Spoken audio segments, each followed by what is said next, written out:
Hi plant friends, this is my haul from the Southern Ontario Orchid Society and Show. First plant that I picked up is the Maxillaria. This is the Maxillaria Paphiopedilum and it was $32. Look at the amount of pseudobulbs this has, and there's 2 active growth points, which is just fantastic. The blooms are a little bit spent, but you can see these are the yellow blooming Maxillaria. They're said to be the coconut orchid, but I find this one smells more like vanilla. The root systems look fantastic. We'll repot this. This plant is just begging for a new pot. Look at that beauty.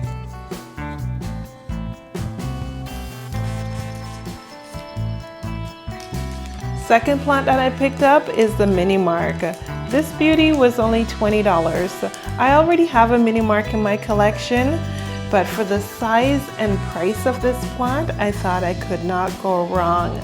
My little Mini Mark does have a little bloom coming, but I don't think that's gonna happen anytime soon since it's very tiny. Now look at how mature and robust this is, and it has 2 spikes. I also picked up the Psychopsis. It's that nice showy one with a triple lip. It has a spike already, which is fantastic. It's working on a little new growth and the roots look great. So we're gonna repot this baby. This plant was only 40 bucks. I thought that was good for a mature Psychopsis. Curious to see what the roots look like on the Mini Mark, since this one looks like it's more of a fresh import compared to the rest.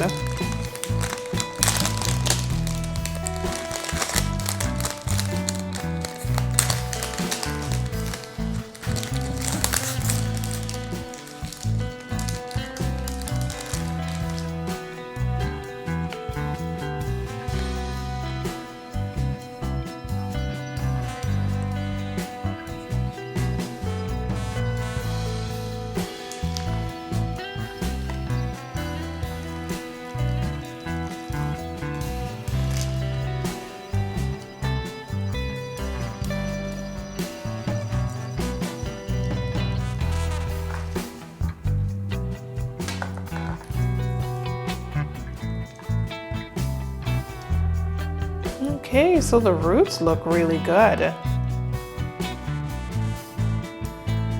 I'm gonna pot this one up in orchid bark and incorporate a little bit of this sphagnum moss. I've gotta reuse this.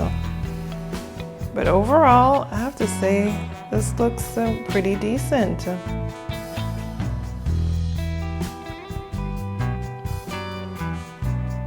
Next, let's take a look at the roots on the Psychopsis.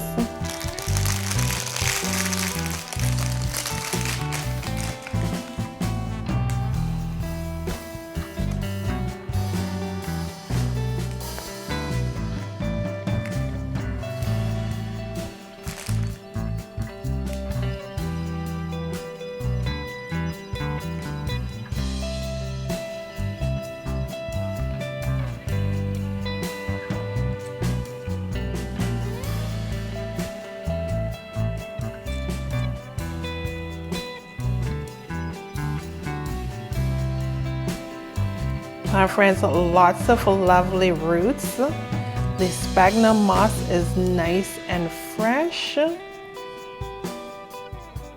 We can take out this old leaf. It looks like one of the newest or the oldest leaf on this plant. Some lovely pseudobulbs down below. Generally, they say not to disturb the roots of the Psychopsis too much, so I'm not going to do that. I'm just going to wrap some more sphagnum moss around this and put it in one of those plastic pots so I can monitor the dryness of the sphagnum moss. Psychopsis, they don't like to dry out at all, so that's why I like to keep them in plastic pots so I can see how much moisture they're retaining.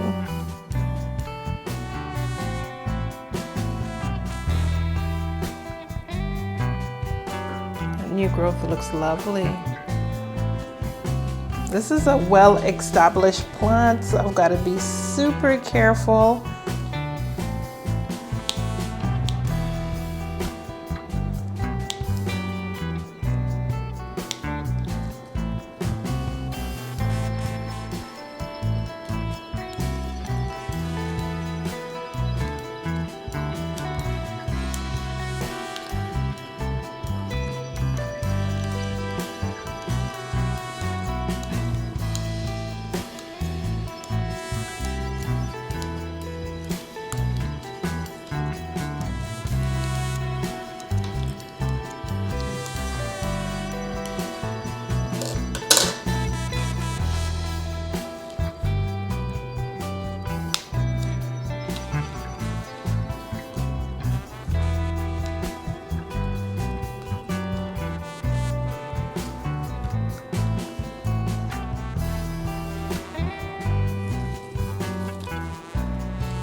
The new roof looks so good. Let's see if I can clean off a couple of these sheets.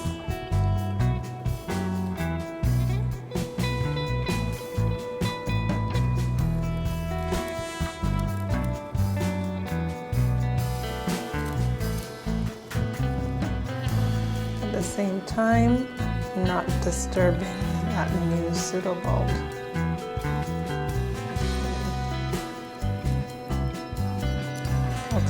I'll get what I can and leave the rest.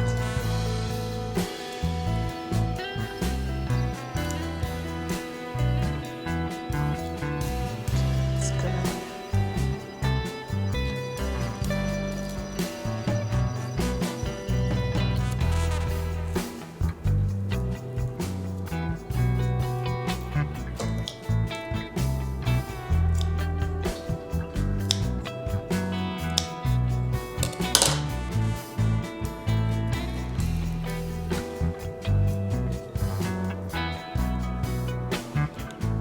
Good, I think that's satisfactory. Maybe a little bit over here.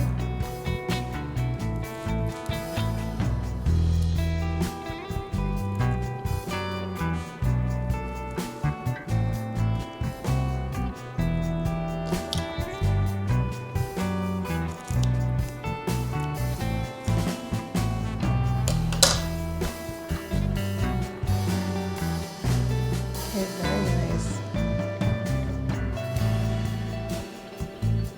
I think that's good. I'm not disturbing the roots any more than this. I like that it's already in sphagnum moss, and there's a lot of algae on the top, which is fine. I'm gonna leave that as well. With seeing so much algae on top, I'm thinking they used to keep this one quite moist.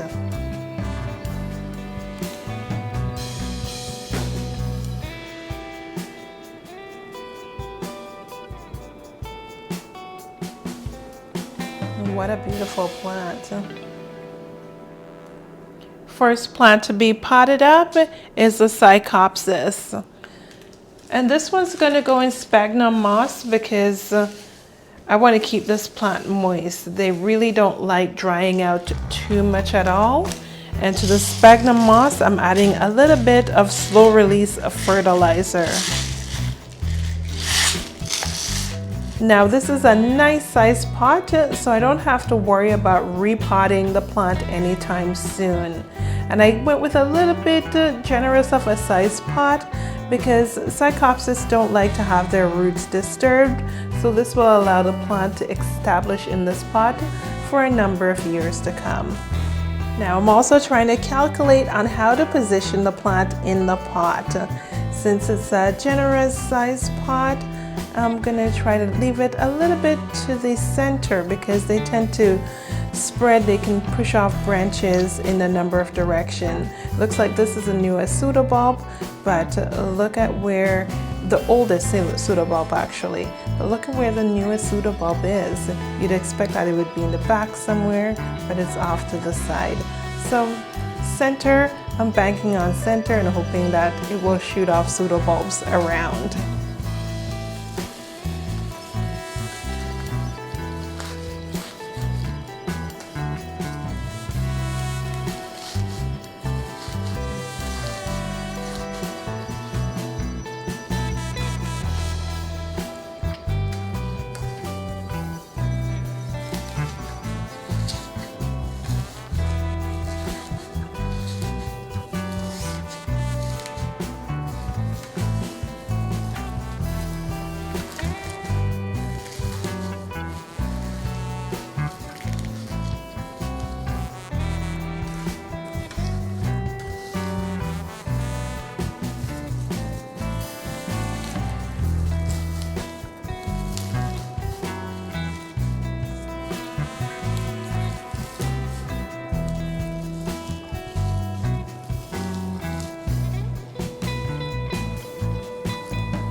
For the Maxillaria, it will be the same process.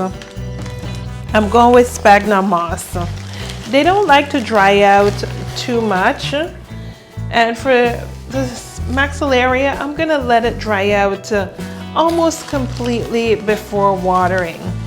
Unlike the Psychopsis, they like to be sopping wet, and the Maxillaria, they like to approach dryness, but they don't want to be dry for too long.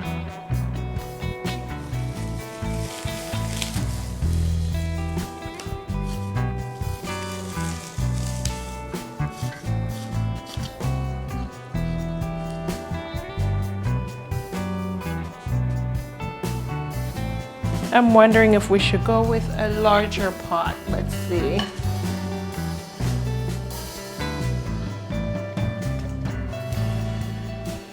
The thing is with going with a larger pot is that sometimes they don't dry out as quickly as I would like. But you know what? This looks like it makes sense.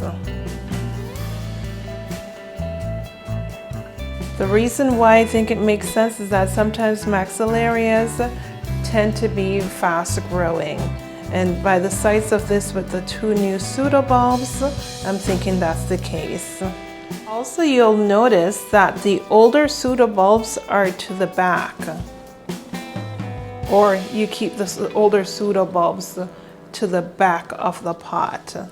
So I'm going to force this against the back of the pot and pack all the new sphagnum moss in this area, hoping that the plant will continue to grow towards this area of the pot. Unlike the other maxillarias, like the Maxillaria tenuifolia, which is more of a climber, these Maxillaria porphyris tall tend to be more of a clumper.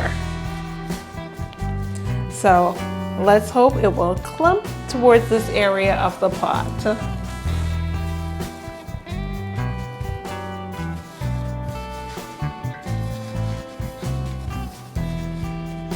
And let me add a little bit of slow release of fertilizer to this section as well.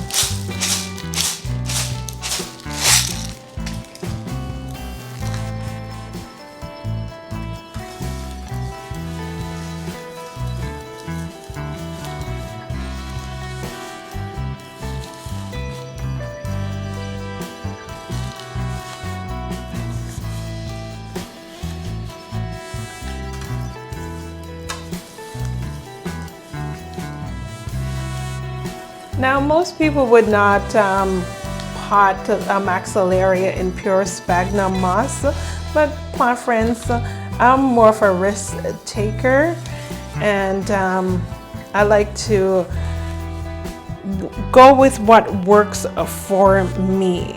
If I feel that I'm going to go with sphagnum moss, I go with it. And I adapt my care of the plant towards the media that I've used. I also know that my area is very dry. My home is dry in the winter, so sphagnum moss will dry out very quickly. Unlike my planty friends that might live in the tropics, they're always humid, so sphagnum moss might not work for them. You might want to go with a bit of orchid bark, something more chunky and free draining.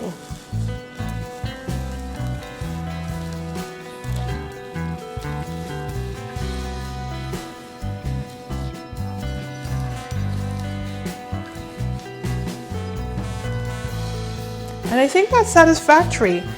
It's nice and firm in the pot. The sphagnum moss is not too packed in, so it will allow the roots to grow and scramble around the pot. And another thing is I've used the plastic pots with a lot of holes, so there'll be a lot of air movement in the pot. Additionally, that will allow the sphagnum moss to dry out very quickly. And for this one, I'm going to water this when it's almost completely dry. Now for the mini mark, I've put a bowl with some lukewarm water. I'm going to soak a bit of the orchid bark. It's orchid bark, charcoal, sponge rock, as well as a bit of sphagnum moss.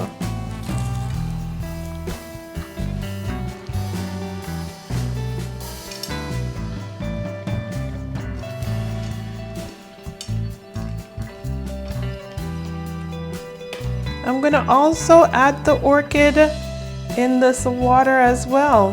Get a little bit of hydration around the roots. I'm also getting the leaves nice and wet. I want this plant to soak up as much moisture as possible since it's possibly been traveling and been in transport for a number of days. Who knows how long this has been traveling before reaching the orchid show. I find a 5-minute soak is sufficient.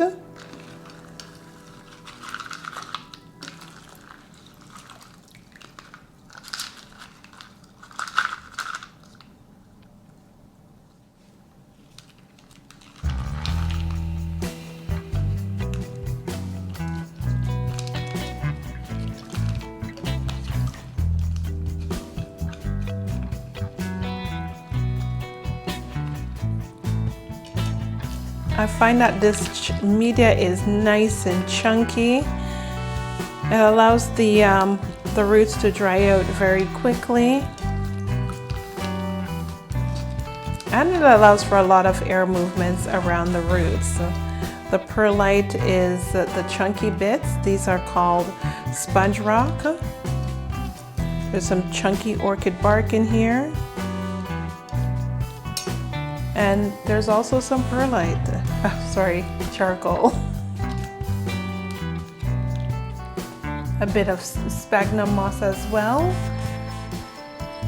So a little bit of a retention of humidity around the roots. I don't want it to dry out too quickly, but dry out enough so that the roots won't rot.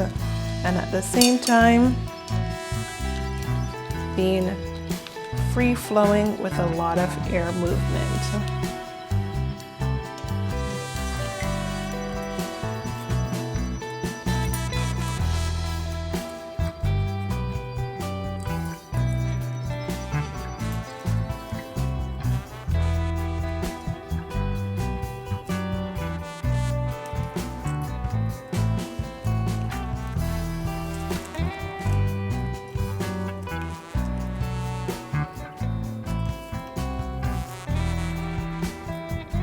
Now that this little beauty is potted up, I'm gonna stake the spike. Generally, I don't like to stake the spike, but This one, I sort of feel like it is begging to be staked.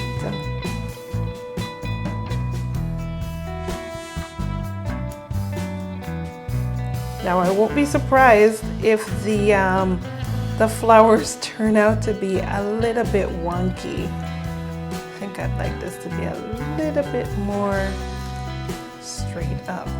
Let's angle the stake a little bit more.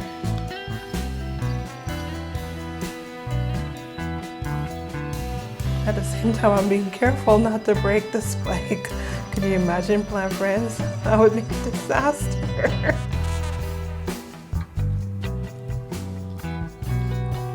Okay, good. I think that looks better. And let's hope the flowers turn out straight. Now that we've got a stake, you've got to dry out the stems a little bit.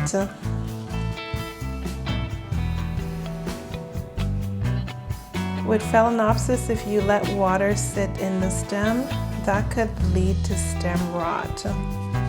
And we'll dry up these leaves a little bit as well.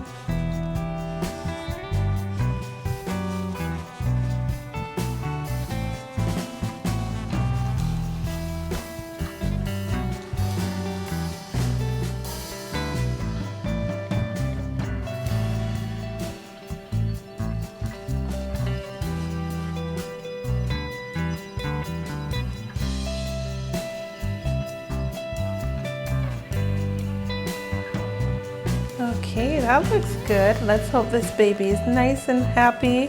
Don't blast your spike.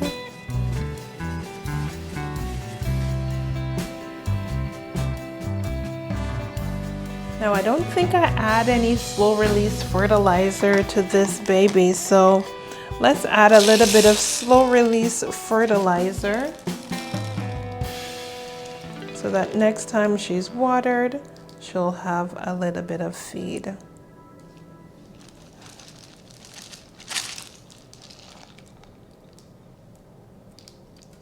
Now for these little beauties, the Maxillaria, I'm just gonna stick it in water for a little bit. Slowly wick up some water, a little bit on top as well, but I'm gonna avoid putting too much water on the new growth. The water is also lukewarm. I try to do that for the orchids so that they're nice and comfy. Nothing like being from the tropics and someone throwing cold water on you.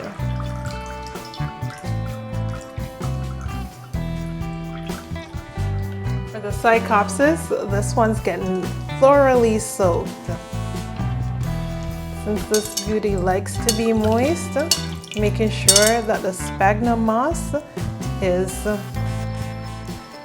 well sopping wet.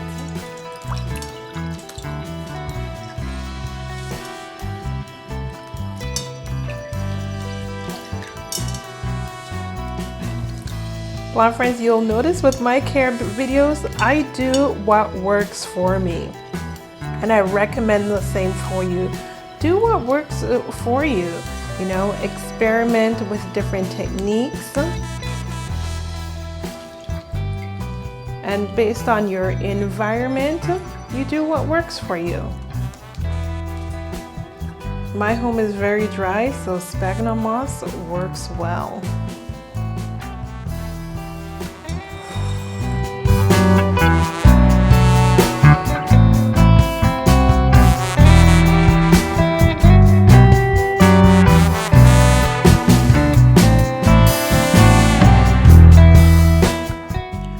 Friends, now that the mini mark is potted up, this one will live in my IKEA cabinet.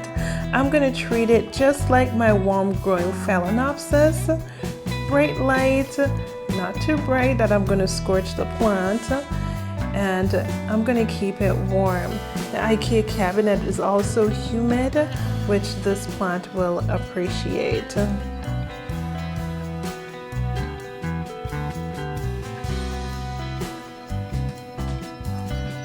Now for the Psychopsis, this is going to go in my south-facing window where it's going to get a lot of bright light and some direct sun. I already have a Psychopsis and it enjoys it in that south window where it's getting a lot of bright light, and I'm thinking this one will enjoy the same. I'm going to slowly acclimate this one, slowly bringing it closer and closer to the window to be right next to the other Psychopsis. For now, will be a couple of plant rows just behind, enjoying very bright light and some dappled direct sun.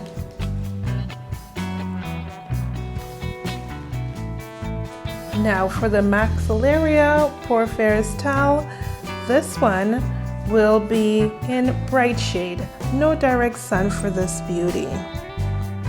It can tolerate some cool temperatures, but my home is mainly warm.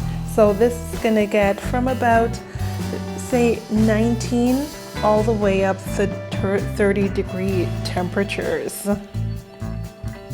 which it should tolerate quite nicely as long as it's not getting bright sunlight. It's a fast grower, so I'm hoping it will fill out this pot very soon. Let's hope it will bloom as well in the summer from these new growth, because the fragrance is it's quite nice. Yesterday it was smelling and it smelled a bit like vanilla. And since my home is dry, this can benefit from some misting. So I will mist the leaves periodically, maybe early morning, so that it will dry out completely by night.